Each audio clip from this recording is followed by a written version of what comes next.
नमस्कार, मी विशाल परदेशी. मुलुक महाराष्ट्र बुलेटिनमध्ये आपलं सगळ्यांचं स्वागत. सुरुवात करूयात एका महत्त्वाच्या बातमीने. आफ्रिकेत आढळलेल्या नव्या ओमिक्रॉन विषाणूमुळे देशासह राज्याची चिंता वाढली आहे. मुंबईत अनेक आंतरराष्ट्रीय विमान येत असल्यानं मुंबईसह राज्याच्या चिंतेत आणखी भर पडली आणि यामुळे परदेशातून येणाऱ्या सर्व विमान सेवा रद्द करण्याची मागणी राज्य सरकारनं केंद्राकडे केली आहे. त्या पार्श्वभूमीवर राज्य सरकारची महत्त्वाची बैठक आज संध्याकाळी 5:30 वाजता पार पडते.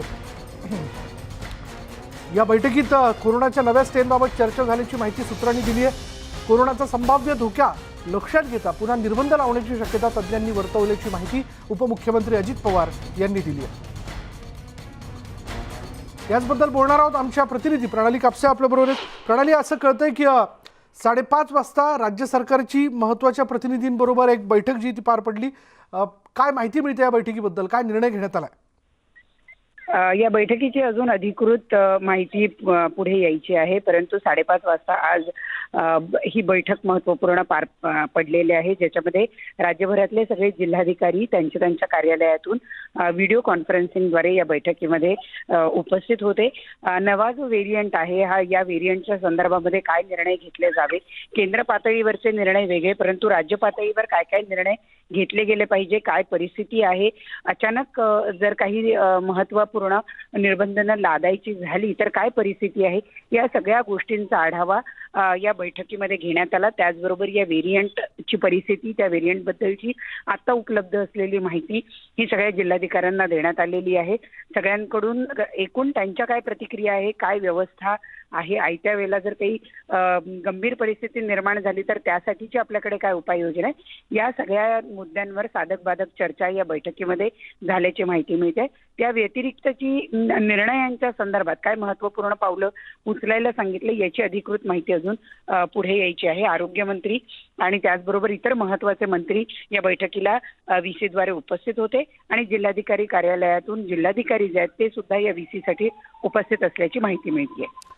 धन्यवाद प्रणाली या सगळ्या तपशिलाबद्दल. त्याच्यामुळे ओमिक्रॉन विषाणूच्या या सगळ्या पार्श्वभूमीवर म्हणजे कोरोनाचा हा जो संसर्गातला विषाणू आहे, जो म्युटेट झालेला आहे, ज्याला ओमिक्रॉन असं म्हटलं जातं, तो अत्यंत भयानक असा घोषित करण्यात आला. त्या अनुषंगाने आता राज्य सरकारच्या वतीने सगळ्या उपाययोजना केल्या जात आहेत. त्यामुळे ही महत्त्वाची घडामोड आपण बघतोय की आता सगळी आंतरराष्ट्रीय उड्डाणं जी आहेत ती थांबवण्यात यावीत अशी मागणी जी आहे ती राज्य सरकारनं केंद्राकडे केलेली आहे. कारण दक्षिण आफ्रिकेमध्ये ओमिक्रॉन विषाणूनं अक्षरशः थैमान घातलंय. कोरोनाचं म्हणजे डेल्टाचं म्युटेट स्वरूप आपण बघतोय. कोरोनाच्या विषाणूचं हे म्युटेट स्वरूप, ज्याला ओमिक्रॉन असं नाव देण्यात आलेलं आहे, जो अत्यंत भयानक व्हेरियंट असल्याचं घोषित करण्यात आलं आहे.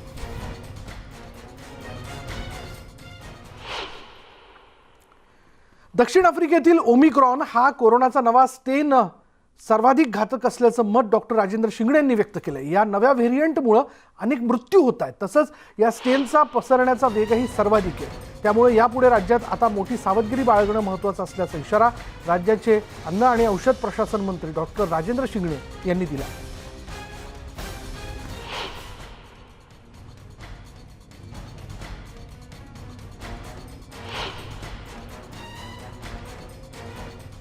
कोरोना आटोक्यात आलेला दिसत जरी असला तरी मागील काही काळामध्ये आपण पाहतो की याचे नवीन रूपं आज आपल्याला अनेक देशामध्ये त्या ठिकाणी दिसत आहेत आणि या नवीन व्हेरियंट नवीन याच्यामुळे तर अनेक ठिकाणी मृत्यूसुद्धा झालेले आहेत आणि अतिशय घातक अशा प्रकारचा हा नवीन व्हेरियंट असल्यामुळे महाराष्ट्राला इथून पुढच्या काळामध्ये जागरूक राहून या संदर्भात सुद्धा योग्य तो अवेअरनेस आपल्याला राज्यामध्ये वैद्यकीय क्षेत्राच्या माध्यमातून निर्माण करावं लागणार आहे. नव्या स्ट्रेनचा धोका लक्षात घेता केंद्र सरकारनं आंतरराष्ट्रीय विमानसेवेवर तातडीनं निर्बंध घालावेत अशी मागणी केंद्र सरकारकडे अल्पसंख्याक मंत्री नवाब मलिक यांनी केली आहे. मोदी साहेबांना किंवा केंद्र सरकारला कळलं पाहिजे, जर आपण इंटरनॅशनल बॉर्डर्स बंद करत नाही तर किती अंतर्गत आपण उपाययोजना केले तर त्याचा फायदा होत नाही. बरेच जगातले देशांनी सुरुवातीला इंटरनॅशनल बॉर्डर बंद केले, ईशान्य देशातले, तिथे हे कोविड पसरलाच नाही, पण सुरुवातीला पण ते उशिरा झाले. आता हे जे आफ्रिकन व्हायरस आलेला आहे त्या बाबतीत पण लवकर निर्णय घेतला पाहिजे, होत नाही. त्यामुळे एकदा तो स्ट्रेन भारतात आला तर पसरायला वेळ लागणार नाही. दुसरीकडे राज्याचे अन्न आणि नागरी पुरवठा मंत्री छगन भुजबळ यांनी कोरोनाचा नवीन व्हेरियंट आला असून सर्वांनी काळजी घेण्याचं आवाहन केलं. राज्यातील नागरिकांनी काळजी घेतल्यास लॉकडाऊनची वेळ येणार नाही असं देखील त्यांनी सांगितलं.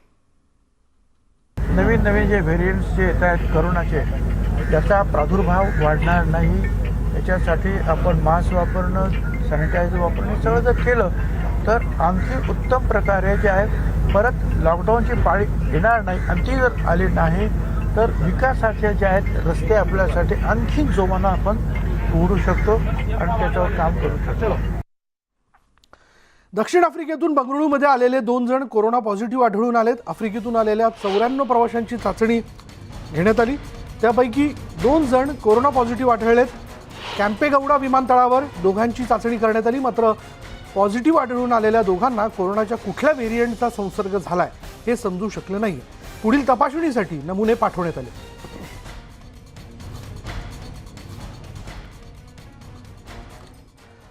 पुढे बोलूयात, जे नेते मास्क वापरा असं आवाहन करताना दिसतात त्या नेत्यांनाच मास्कचा विसर पडलाय का असा प्रश्न उपस्थित केला जातोय.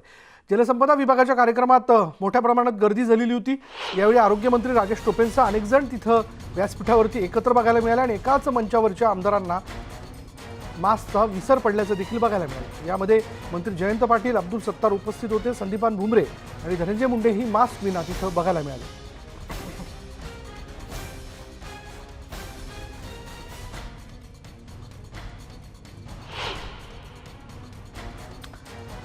राज्य सरकारची द्विवर्षपूर्ती, महाविकास आघाडी सरकारमुळे राज्य विकासाच्या मार्गावरती आल्याचा दावा महाविकास आघाडीच्या नेत्यांनी केलेला आहे.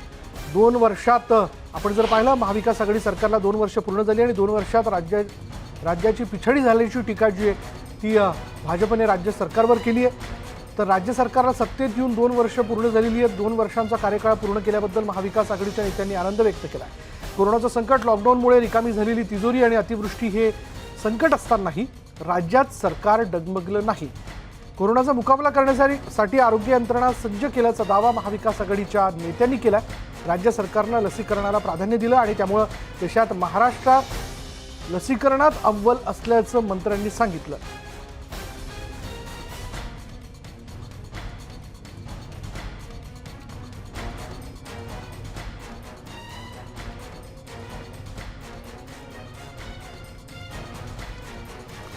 राज्यातील महाविकास आघाडी सरकार सर्व पातळीवर अपयशी ठरलं असल्याची टीका भाजप प्रदेशाध्यक्ष चंद्रकांत पाटील यांनी केली आहे. मराठा आरक्षणासाठीची भोसले समिती काय करते?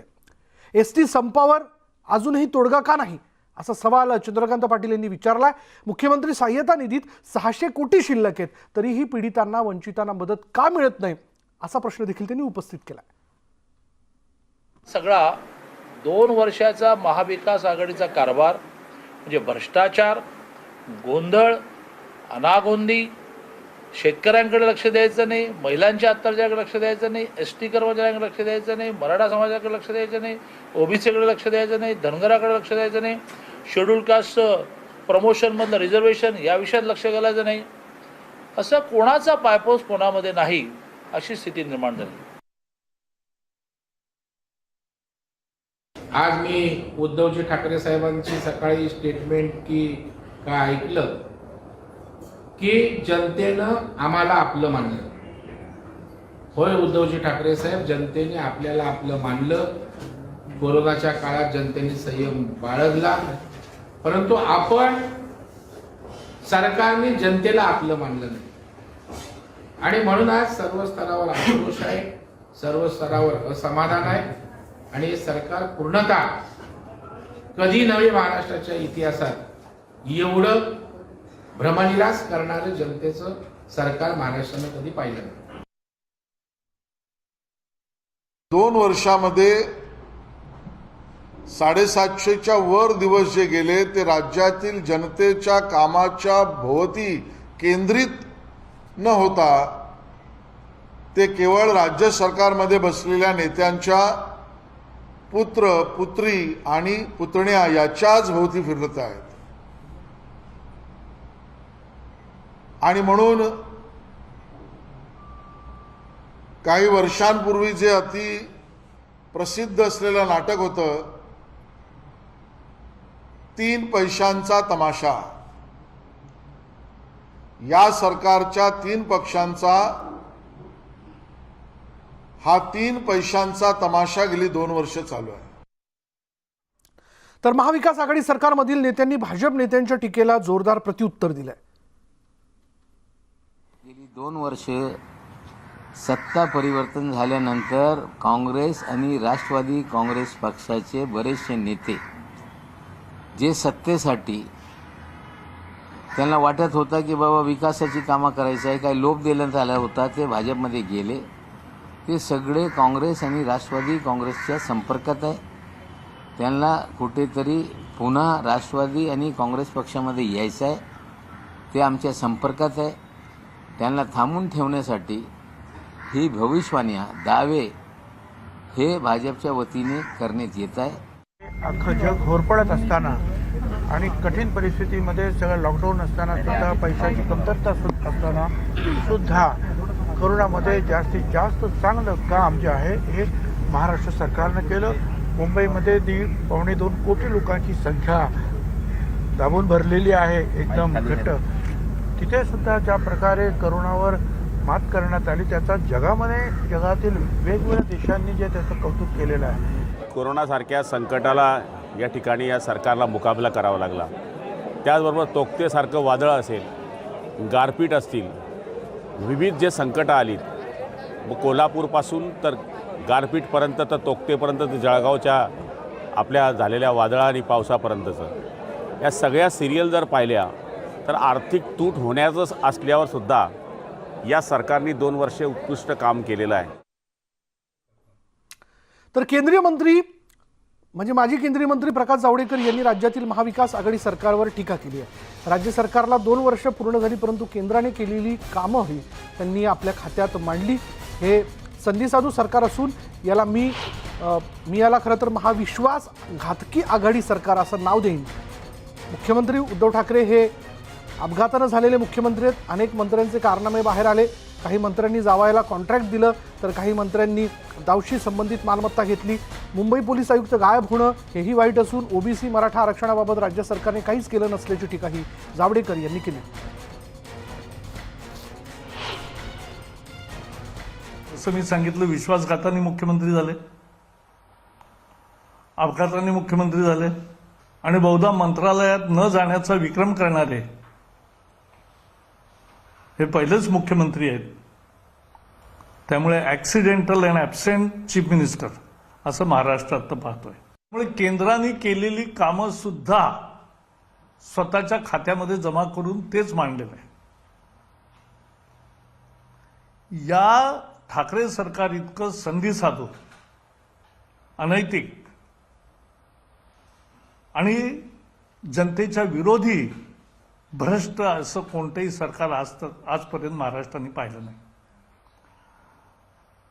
या आघाडीला लोकांनी नाव दिलं महावसुली आघाडी, त्या सरकारने नाव दिलं महाविकास आघाडी, पण विकास तर होत नाही म्हणून महावसुली आघाडी नाव दिलं. मी आज नवं नाव देतो, एक महाविश्वासघातकी आघाडी सुद्धा आहे, कारण त्यांनी मतदारांचा विश्वासघात केलाय. सुशासन क्या शासन भी नहीं है, ये कुशासन है. महाराष्ट्र के 2 बड़े इश्यूज थे, ओबीसी का आरक्षण और मराठा आरक्षण. इसके बारे में बीजेपी सरकार जब थी तब बहुत कुछ काम किया. अब ये सरकार कोई काम ही नहीं कर रही है इस पर.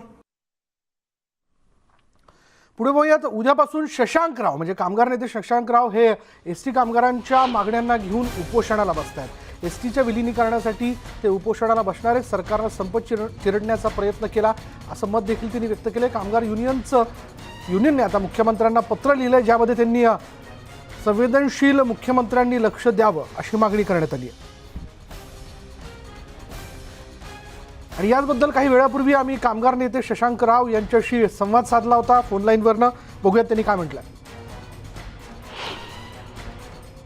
असं आहे की अनेक दिवस झालेले आहेत, एसटीचे कष्टकरी कर्मचारी या आंदोलनात आहेत. त्यांची मागणी विलिनीकरणाची आहे.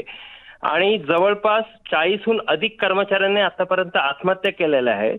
अपेक्षा होती राज्य सरकारकडनं की सकारात्मक तोडगा काढतील, सकारात्मक भूमिका घेतील, पण दुर्दैवाने माननीय परिवहन मंत्री आणि राज्य सरकारने हे आंदोलन चिरडण्याकडे आपलं लक्ष दिलेलं आहे आणि सकारात्मक तोडगा काढत नाहीयेत. त्यामुळे आज मुख्यमंत्री साहेबांना आम्ही पत्र परत, हे आमचं 4थं पत्र आहे, म्हणून खुलं पत्र आहे. याच्या आधी 3 पत्र दिलेली आहेत आणि आम्ही त्यांना विनंती केलेली आहे की त्यांनी स्वतः पुढाकार घेऊन 1 लाख कुटुंबांचा प्रश्न आहे पूर्ण महाराष्ट्राच्या, तर त्यांनी स्वतः पुढाकार घेऊन या विलिनीकरणाच्या मुद्द्यावर त्यांनी मार्ग काढावा ही आम्ही विनंती केली आहे आणि त्यांचं लक्ष वेधण्यासाठी मी उद्यापासून उपोषणावर, बेमुदत उपोषणावर बसत आहे. पुढे आपण पाहूया बातमी. नाशिकमधनं गिरणी कामगारांसारखी परिस्थिती होईल असं आंदोलन करू नका असं आवाहन उपमुख्यमंत्री अजित पवार यांनी संपकरी कर्मचाऱ्यांना केलंय. आम्ही तशी परिस्थिती येऊ देणार नाही, पण कर्मचाऱ्यांनीही विचार करावा असं अजित पवार म्हणाले. संपकरी कर्मचाऱ्यांनी संप मागे घेण्याचं पुन्हा एकदा अजित पवार यांनी आवाहन केलंय. गिरणी कामगार 82 साली तो संप झाला आणि त्या कामगार आजही जे हयात आहेत त्यांच्याबद्दल ते काय बोलतात ते बघा. ते सांगतात की बाबा म्हणजे हे तसं होणार नाही, आम्ही होऊन पण देणार नाही, ही काही भीती नाही. नाही तर पुन्हा अजित पवारांनी गिरणी कामगारांचं सांगितलं म्हणजे एक प्रकारची भीती दाखवली. भीती दाखवण्याचं कारण ही आपलेच सगळे सहकारी आहेत, आपलेच ग्रामीण भागातून आलेले ड्रायव्हर कंडक्टर आहेत. परंतु प्रवाशांनाही ते परवडलं पाहिजे. राज्य सरकारला पण खूप मोठा भार त्याच्या संदर्भातला उचलावा लागता कामा नये आणि देशातल्या वेगवेगळ्या भागामध्ये पब्लिक सर्व्हिस ट्रान्सपोर्ट ज्या पद्धतीनं चालतं तशा प्रकारच्या काही त्याच्यातल्या कच्चे दुवे असतील तर ते कच्चे दुवे बाजूला करण्याचं काम निश्चितपणे आमचे अनिल परब आणि त्यांची यंत्रणा करायला तयार आहे. त्यामुळे ज्या एस.टी. कर्मचाऱ्यांबद्दल न्यूज 18 लोकमत ते वारंवार त्यांच्या समस्या असेल, त्यांचा पगाराचा मुद्दा असेल, डेपोची अवस्था असेल, या विषयाला घेऊन मोहीम राबवली. त्याच न्यूज 18 लोकमतच्या वतीने खरं तर एस.टी. कर्मचाऱ्यांना हे देखील सांगणे की आपल्या या मागण्यांना घेऊन संबंध महाराष्ट्रातील प्रवाशांच्या आपल्याला पाठिंबा आहेत, त्यांचा आपल्याला पाठिंबा आहे. पण हेच प्रवासी खरं तर आपली वाट देखील बघतात की केव्हा आपण कामावरती परत रुजू होत आहेत. अर्थात विलिनीकरण झालं पाहिजे, त्याबद्दल कोणत्याही प्रकारचं दुमत नाही, पण हा विषय न्यायप्रविष्ट आहे हाही तितकाच खरा. समितीच्या अहवालानंतरच ते शक्य होऊ शकतं आहे. म्हणून या सगळ्या कायदेशीर बाबींनंतर, तांत्रिक बाबीनंतर आता राज्य सरकारच्या वतीने वारंवार आपण पुन्हा कामावरती रुजू व्हा, आता ज्या मागण्या आपल्या पूर्ण होत आहेत त्या पदरात पाडून घ्या आणि नंतर विलिनीकरणाच्या मागणीला घेऊन लढा हा सुरू ठेवा अशी विनंती जी आहे ती केली जाते. बघूयात आता एस.टी. कर्मचारी या विषयाला घेऊन काय निर्णय घेत आहेत. यानंतर मुलूक महाराष्ट्रामध्ये इथेच थांबणार आहोत. पहा फक्त न्यूज 18 लोकमत.